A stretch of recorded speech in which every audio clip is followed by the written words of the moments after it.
And we're back with the financial planning edition of the Long-Term Investing Podcast. And it's our June monthly podcast edition. So this is our June edition with, I've said edition a million times. Ben, thanks for having me again. You're doing a great job. A lot of fan mail. A lot of people want to know, have a lot of questions about financial planning, especially our clients, and we're here to help them. So on our last podcast, we talked about the new budget in Canada, and everybody was talking about the potential for capital gains to go higher. Very confusing. We've gotten a lot of questions. I've heard from accountants, Ben, that some of them are waiting to see if this actually becomes law before making any recommendations. Some are saying maybe there'll be a new government in a few years, so no reason to do anything. Some have given advice to our clients to actually do things. So here we are, it's June the 4th. We believe the deadline where the new changes become into law is June 25th, but I've seen no further updates. Have you? Why don't you talk about it? What's going on? No further updates. So quick refresher on what's going on as far as we know as of right now, which maybe is not so far, but the capital gains inclusion rate for regular people, individuals, is going up from 50 to 66%, half to 2/3 on any capital gains beyond the first 250,000 realized in any given year. Mm-hmm. And this applies after this deadline on June 25th. So we've had lots of clients asking about, well, I have big capital gains in my individual non-registered account. Yeah, let's talk about individual first. So individual, as of June 25th, so we believe anything over and above 250,000 of capital gains taken will be taxed at a higher rate, the next dollar amount.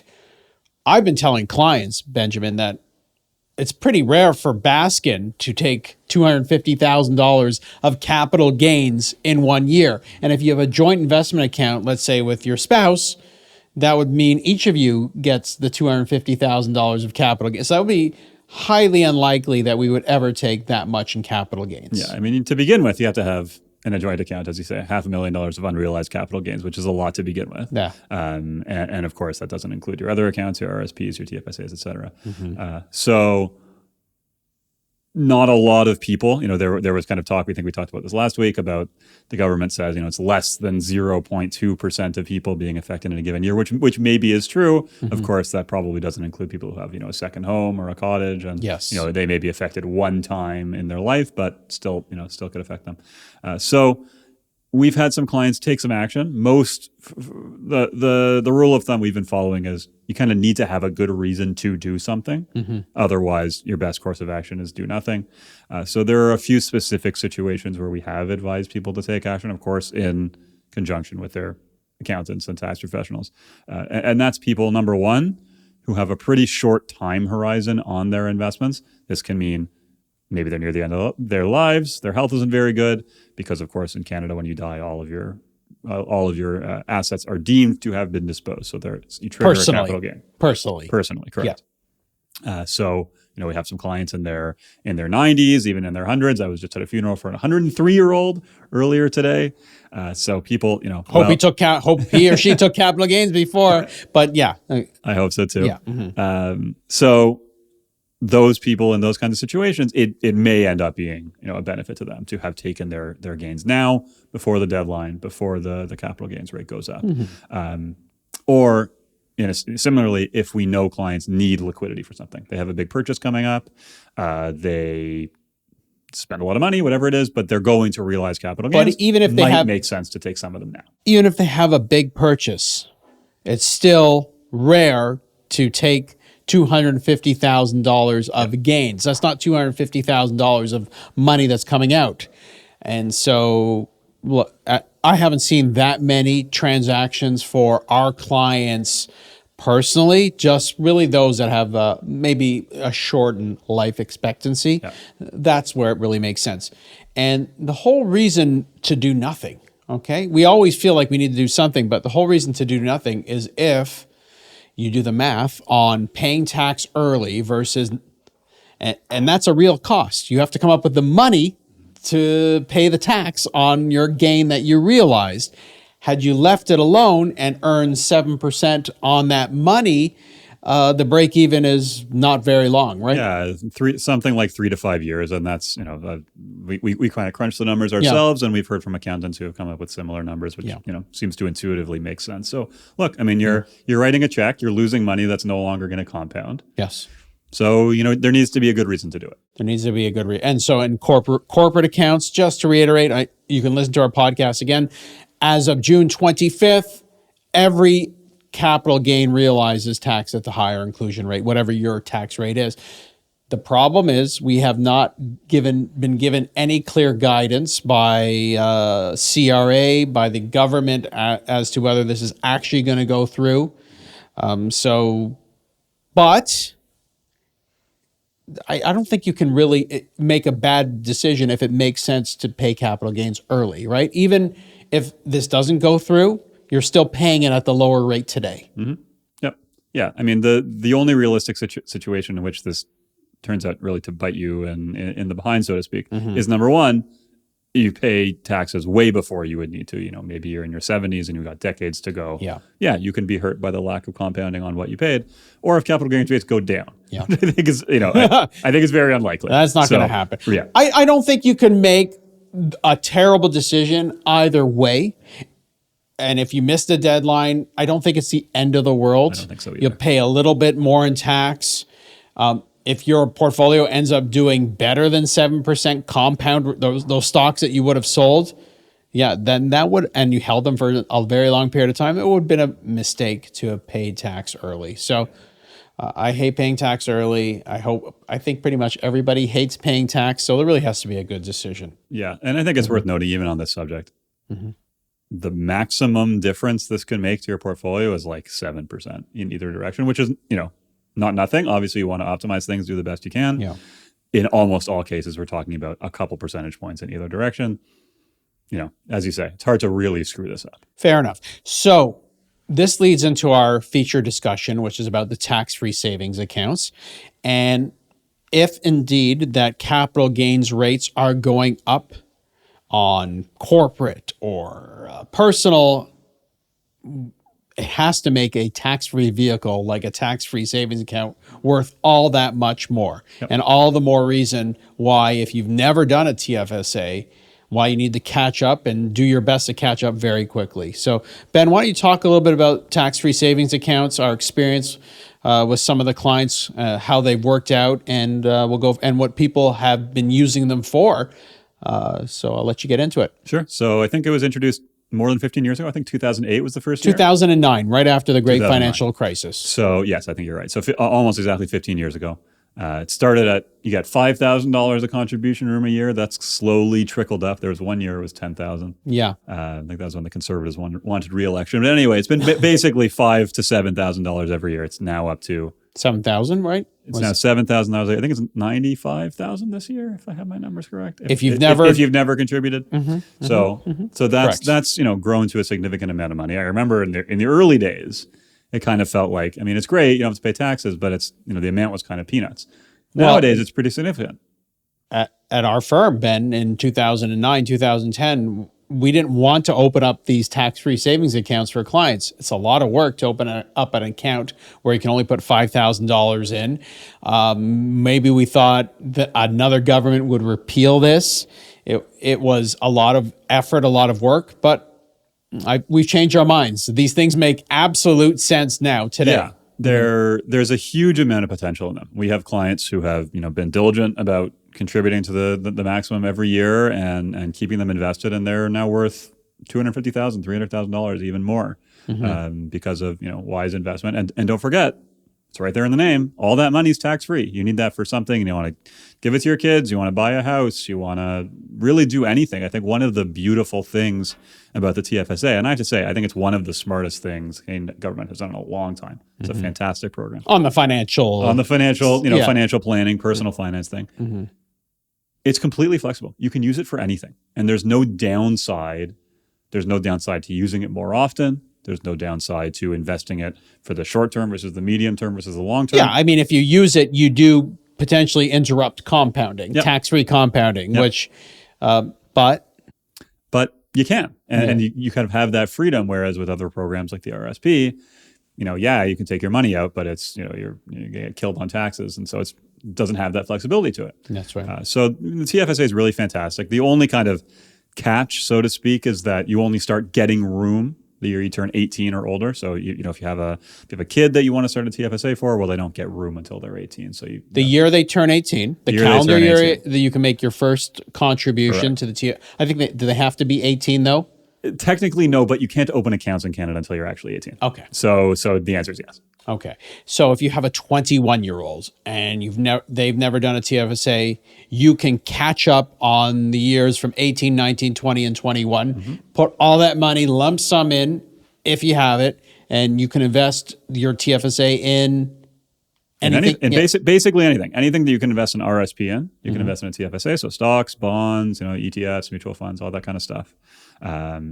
And you can kind of just watch it grow. I mean, you can really, as I say, you can use it for any kind of purpose. Lots of people will use it for, say, saving for a down payment for a house. Of course, we have the FHSA now, but at least if you live in a major urban area, that's unfortunately not going to be enough. So that's another way that you can save for it. People use it to save directly for their kids, and people just use it for a long-term investment, as I think a lot of our clients do. A smart way is, let's say you're parents and you're taxed at the highest rates. What you want to do is get money out of your hands at a high rate and put it into, as long as you trust your kids that they're going to use the money wisely, and get it into the hands of your children, your adult children, at a low tax rate. And there's nothing better than the tax-free savings account because there won't be taxed at all. So any money that goes in there obviously has to come from somewhere, right? So it's taxed, Ben, as it comes out maybe out of your investment account, or you're already taxed on it from your current earnings. What happens if you wanted to move a stock that you had with a capital gain from your personal investment account to your TFSA? How does that work? So this is kind of a little bit of maybe another catch that comes with the TFSA. So as you say, money needs to come from somewhere. If you're earning enough that you have, the $7,000 or maybe the whole amount that you can plow in 1 year, fantastic. That's a different story. But for a lot of people, if you have money in a TFSA, but there's still available room for you, and you have money in a non-registered account, a lot of people will do is move assets in kind. So they won't sell them, or they'll sell them and move the cash. Doesn't really make a difference. They'll move it from the non-registered account into the TFSA. Of course, once the money's inside the TFSA, you can make as much money as you want on capital gains, on dividends, interest. None of that is taxable. But if you move an asset from your non-registered account into a TFSA, and it's appreciated, it has a capital gain, then it's as if you sold it. As if you sold it. So you may save, so let's say you bought Apple, you doubled your money, you're going to move $7,000 worth of Apple into your TFSA, you're going to pay the capital gain on that Apple. However, going forward, you're not going to pay any tax on any growth or dividends that Apple may do going forward. Exactly. So what we see a lot, or at least I see a lot, is a client, let's say, needs $50,000 for whatever. And they have money in their non-registered account, and lucky for them, they made money on their investments. They have money in their TFSA. Of course, they made money on their TFSA too. And they say, well, where should I take the $50,000 from? You can take it from the TFSA. You'll have no immediate tax consequence at all. You won't have to pay a tax bill next year. You can take it from the non-registered account, meaning you'll have to pay the capital gains on, let's say you have $50,000, you might have to pay, whatever, 5,000, 10,000, whatever it is on, depending on your tax rate, based on the money that you take out. But if you take the money out of the TFSA, next year, you're going to be able to put that $50,000 back in, plus whatever new room you got the following year. And unless you have, $57,000 of cash accumulating, which good for you if you do, otherwise you're going to have to make that contribution, or I shouldn't say have to, but you can make that contribution from the non-registered account, and that's going to trigger the same capital gain. Yeah. So, one of the beauties of the flexibility of the TFSA is you don't have to trigger that capital gain if you don't want to. Yeah. But if you don't, you're missing out on the future potential compounding, tax-free compounding that the TFSA offers you. So when money's coming in and out, it's, again, you're not being forced into anything. You don't have to pay the tax, but it's not quite as efficient as it is for really long-term investing, where you just never have to worry about taxes until you need it. So presumably, if you were 18 years old and you're able to start putting in the maximum every year, and you lived till 90 years old, you're going to have a lot of money in your, and you invest wise. Obviously you have to invest wise. So let's say you buy the S&P 500 and it compounds at 8% a year. you're going to have millions and millions of dollars in your tax-free savings account. And then, your life ends, you pass away. Where does what happens to that tax-free savings account? So 2 things happen on your death. If you have a spouse and your spouse is it's called a successor holder, which is kind of like a super beneficiary, if you want to think about it this way. Not only do they get the millions of dollars in your TFSA tax-free, they also can take your TFSA and move it into their own TFSA. Sweet. Without having to worry about contribution room, obviously no tax consequence. So that's even better than a beneficiary. What do you have to do to make sure that happens? So you have to make sure that they're designated properly. There have been some developments, I guess you'd call them, in the field of how beneficiaries are designated on registered accounts. So you may have designated a spouse as a beneficiary, but not as a successor holder. We at the firm actually did as you remember, did a whole sweep of all of our TFSAs to make sure that where client spouses should have been successor holders, not beneficiaries, they were designated. So they have to be both. So worth checking. So essentially, if you have a TFSA, you have a spouse, you want your TFSA to go to the spouse, most cases, tax-free, you need to set up both the beneficiary and successor holder as well. So if you don't have a spouse, or if you want somebody else to get your TFSA, okay, you set them up as a beneficiary, a regular beneficiary. They still get all the money from your TFSA tax-free. Tax-free. But they don't get the special ability to roll it into their own TFSA. You got it. And if you don't designate anybody, it goes into your estate. Of course, still tax-free, but there's nobody who kind of gets it directly. What a great vehicle. It's not taxed upon your death. It can go to your spouse's TFSA to continue to compound tax-free. Makes sense, Ben, to have a very much younger spouse. If you have a lot of money in your TFSA, I'm not giving any marital advice here, but these are, it's just an amazing vehicle, not taxed upon your death, can go to your kids or your estate tax-free. Are there any negatives to the TFSA? There really aren't. The only kind of semi-negative is that it's, even still, after almost 15 years, it's not a huge amount of money if you weren't contributing consistently. You got it. Again, we have clients who have been, and they have $250,000 plus above that. We had some people that have gone YOLO into, I don't know, a few stocks, and they may have $1 million. Not our clients, but I've heard of stories where people have, because it's not taxed. It was a small amount of money. Some people thought, I'm going to go crazy. I'm going to buy, some risky stock, or I'll put it all into NVIDIA 10 years ago, and they could have a bunch of money into the TFSA. So there's a rule about conducting business inside of TFSA, and there were some rulings, this is pre-COVID, so it must have been 5, 6, 7 years ago, about people who did some extremely aggressive trading strategies and made a lot of money. They ended up getting taxed on their TFSAs because they were deemed to have been doing business inside their TFSAs. This does not apply, of course, to pretty much anybody. So, and of course, if you do go YOLO, if you do go speculative and it doesn't work out, you can't write off that loss.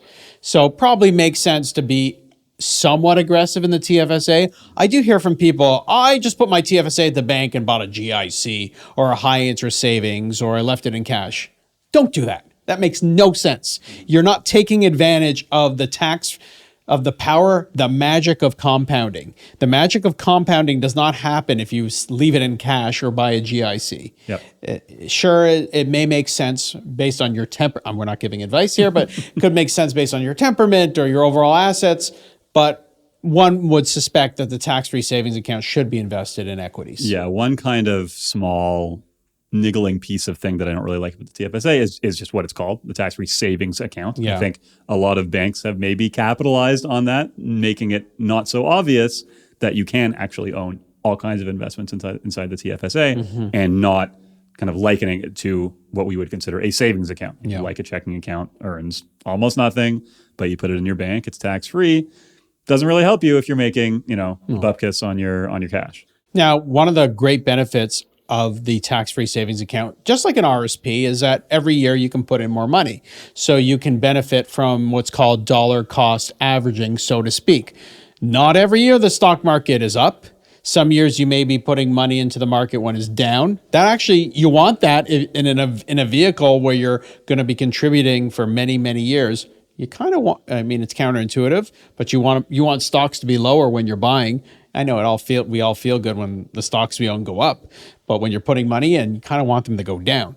So talk about the benefits of dollar cost averaging in a TFSA. Yeah, so it has a fancy name, but really all it is making contributions into your investments at more or less fixed intervals over time. And as you're kind of alluding to, sometimes you buy at a really great time when the market's down and your investment takes off and you make a ton of money. Sometimes you buy right at the peak and the market goes down and you don't, 6 months later you have less than you put in. But over time, if you do this every year, every 6 months, every 1 month, whatever it is, over time it averages out. And it turns out that, if you had a crystal ball and you could invest at the best possible time right at the bottom, every single time, obviously, you'd be a genius and you'd make a ton of money. But dollar cost averaging is extremely close to even that best possible example, like a couple percentage points away. And of course, you don't need to be clairvoyant to get these kind of returns. So what it ends up doing is it really smooths out the volatility. I say to clients who have, whether it's they're just doing an RSP contribution or they come into a big chunk of money for whatever reason, what you're doing is, especially if you already have an investment account, you put some money in now, maybe half of it or a third of it or whatever the amount is, doesn't even really matter. If the market goes up, fantastic. You already had the money you had invested in the first place. You have the new money that you put in. Yeah. And you're going to be happy because the stock market went up. If the market goes down, too bad, but you have this new money that's going to be invested at lower prices. Every year. Yeah. And if the market stays flat, then it didn't really make a difference either way. So, that's right. So it's just a really good way to smooth out volatility and make sure that the money's getting in at a pretty good time every time. So the math makes sense to always put as much money as you can in the market and let it compound for a long period of time. But that's not always possible. We don't always have that kind of money. And of course, you can imagine that you're the poor schmuck who invested right before the great financial crisis or right before March 2020 when the pandemic happened. Like there's periods in time where you would put a whole bunch of money in and the market stinks and then you just don't look good for a couple of years. We don't know the future, but that's why for some people's temperament, the putting money in every year, the dollar cost averaging for savings, it can really smooth out the volatility that can happen. Yeah, it kind of protects you from yourself a little bit. Yeah. You know that sometimes it's going to be great and sometimes it's going to be not so great, but over time it's going to be average, and average is pretty good. So I've got two major topics to talk about within the TFSAs that we want to get to. First of all, a lot of people have corporate accounts. They may have holdcos. They may have professional corporations. A lot of our doctors, our lawyers, our accountants, people are setting up these professional corporations, and they're sheltering money in there instead of taking it out and being taxed as salary. It can make a lot of sense for a lot of people. And what people are saying is, well, when I take it out of my corporation, I'm taxed, so I don't want to do it. And as a result, they're not putting money into their tax-free savings accounts. They're definitely not doing RSPs.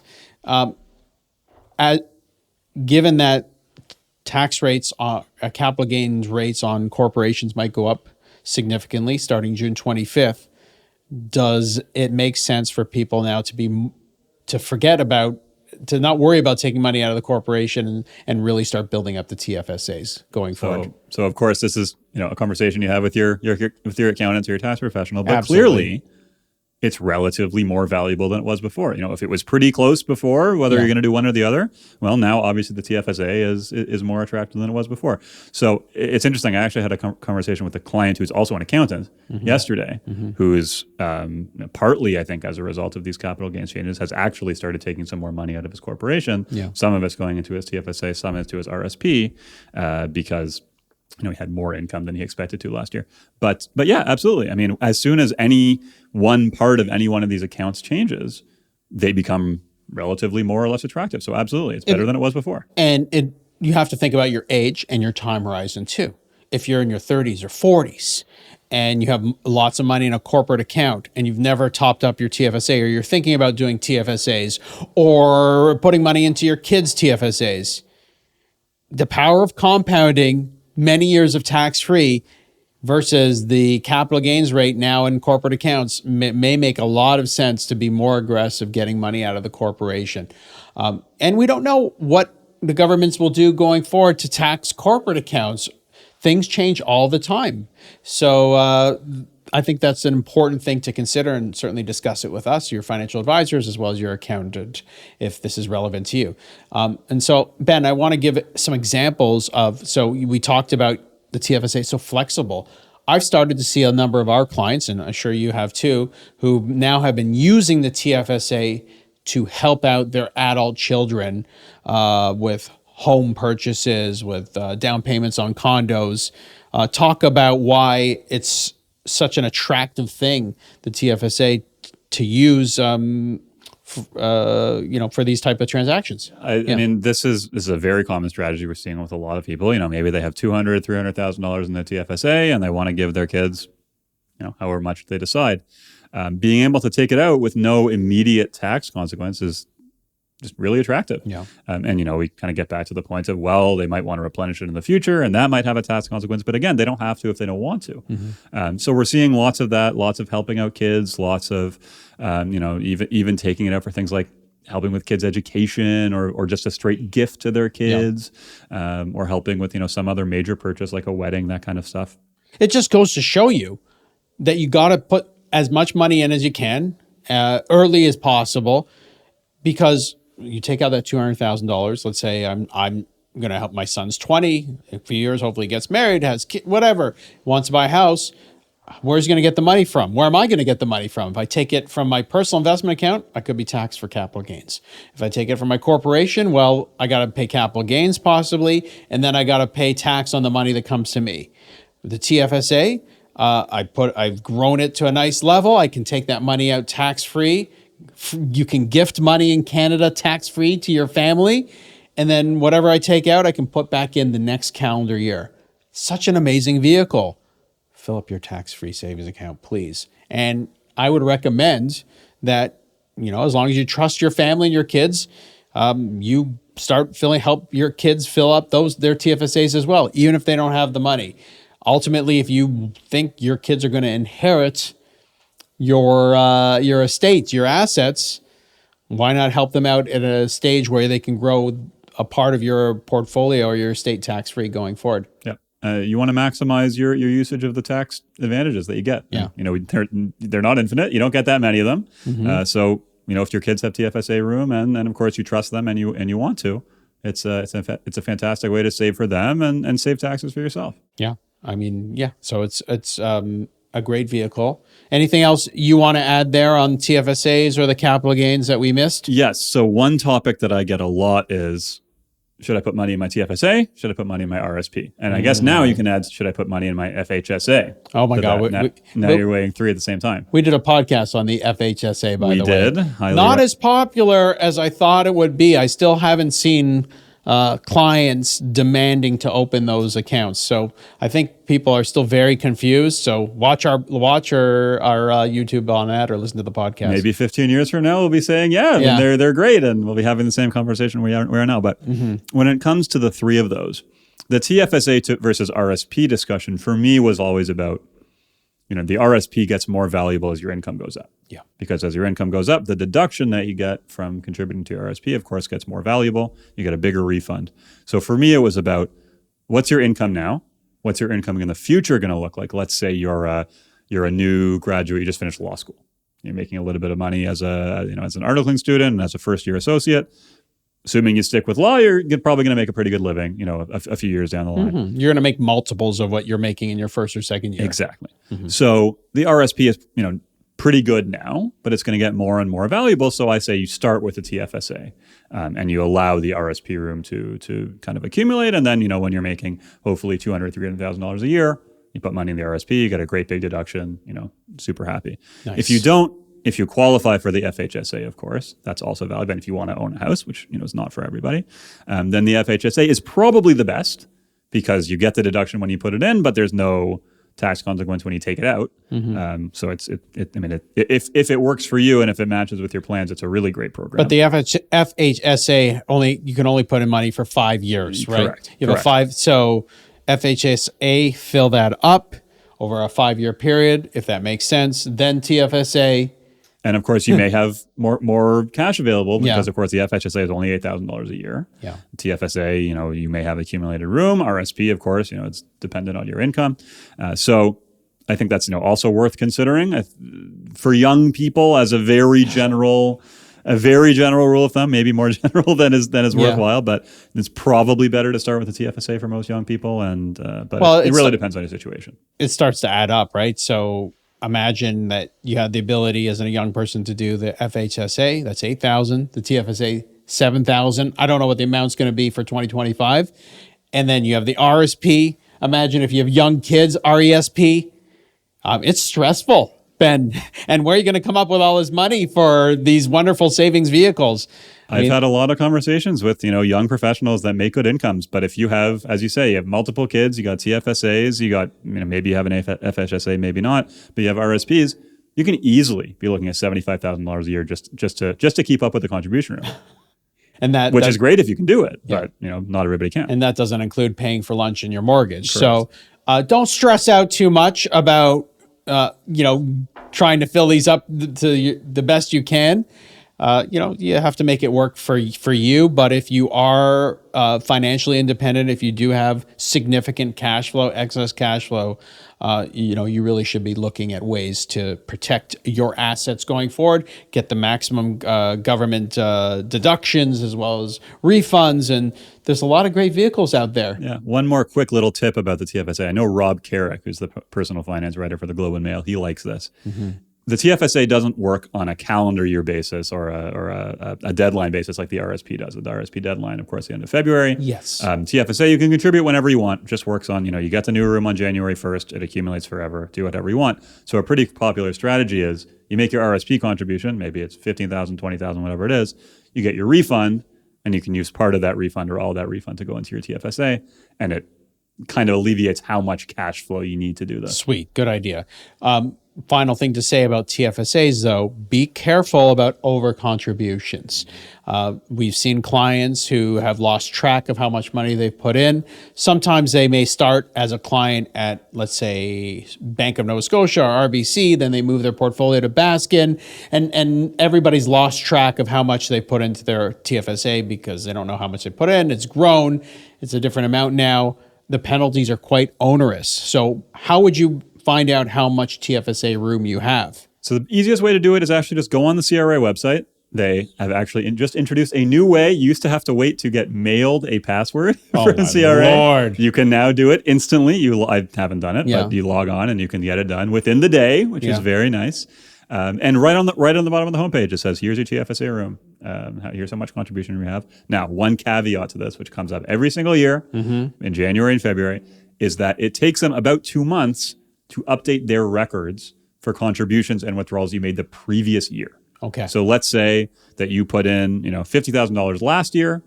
If you log on January 1st of this year, it might say that you have $57,000 of contribution room. Got it. In usually early March, they update their figures, and now it'll say the correct 7,000 or whatever. Why don't? Yeah. Anyways, this is let's. If I knew the answer, I'd tell you, Barry. But I don't. Everything is real time now, but clearly CRA needs to update its software. So that's one thing to just pay attention to, is make sure that you're including whatever you did last year. And so to be safe, you might want to wait till March or April.